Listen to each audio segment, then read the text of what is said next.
బాబు, ఒక్క నిమిషం. ఎస్. నీ పేరు గగన్ అండి. నువ్వు కృష్ణప్రసాద్ కొడుకువి కదా? నువ్వు మౌనంగా ఉన్నా నిజం అబద్ధం కాకుండా పోదు. నీ గురించి నేను తెలుసుకున్నాను.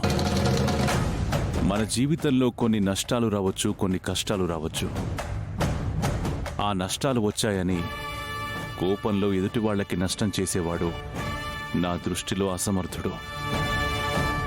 నష్టం వచ్చినా అక్కడ ఉన్న వాస్తవ పరిస్థితులను గమనించి చక్కబెట్టి ఎవరైనా సరే వాడు నా దృష్టిలో గొప్పవాడే. అసలు మీరేం చెప్తున్నారో నాకు అర్థం కావట్లేదు అంకుల్. సమస్య బుద్ధికే అర్థమవుతుంది.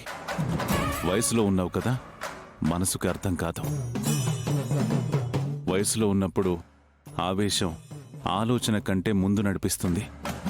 ఆ ఆవేశం అనేక అనర్థాలకి దారితీయిస్తుంది. ఆవేశాన్ని పక్కన పెట్టి ఆలోచించు. నీకు మాకు అందరికీ మంచిది. సారీ అంకుల్, మీరు దేని గురించి మాట్లాడుతున్నారో నాకు స్పష్టంగా తెలీదు. కానీ నా గురించి మీకు తెలిసింది విన్నది కొంతే అని నాకు అర్థం అవుతుంది.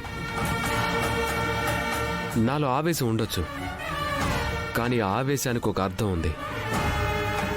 నేనెప్పుడూ ఒకరి లైఫ్ని డిస్టర్బ్ చేయనండి. నా లైఫ్ని ఎవరైనా డిస్టర్బ్ చేస్తే చూస్తూ ఊరుకోను అంకుల్.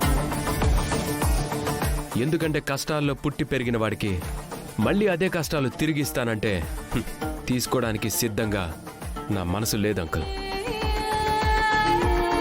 ఇన్ఫాక్ట్ దానికోసం ఎంత దూరమైనా వెళ్తాను, ఎవరినైనా కూడా ఎదిరిస్తాను. గుడ్. నీ మాటలు పదునుగా ఉన్నా ఆ మాట వెనకాల బాధ ఏంటో నాకు తెలుస్తుంది. కానీ నువ్వు చెప్పే విషయంలో నీ బాధ, నీ కష్టం, నీ వేదన నీకు సంబంధించినవి మాత్రమే. కానీ నా మాటల్లో నేను ఉండదు, మనం మాత్రమే ఉంటుంది. మౌనంగా కలిసి నడవాల్సి వచ్చినప్పుడు దాంట్లో కొంతమందికి నష్టం జరగొచ్చు, కొంతమందికి కష్టం కలగొచ్చు. అందరూ సంతోషంగా సుఖంగా ఉండటానికి కొన్ని నిర్ణయాలు ఉంటాయి. ఆ నిర్ణయాన్ని ఎవరు దాటినా నేను ఉపేక్షించను. విషయం సూటిగా మాట్లాడుకుందాం అంకుల్, అప్పుడే నాకు అర్థమవుతుంది. సరే, నువ్వు భూమిని దొంగచాటుగా పెళ్లి చేసుకోవాలనుకున్నావు కదా? వాట్? నేనా? బుకాయించొద్దు. నువ్వు భూమిని ఇష్టపడుండొచ్చు, కానీ తను నిన్నిష్టపడట్లేదు.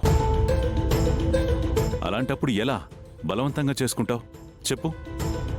బలవంతం అనేది క్రూరత్వంతో సమానం. తను నిన్నిష్టపడి నువ్వు తననిష్టపడితే అప్పుడు మేము జీవితాంతం కలిసుంటామని చెప్తే మేమే దగ్గరుండి పెళ్లి చేస్తాం.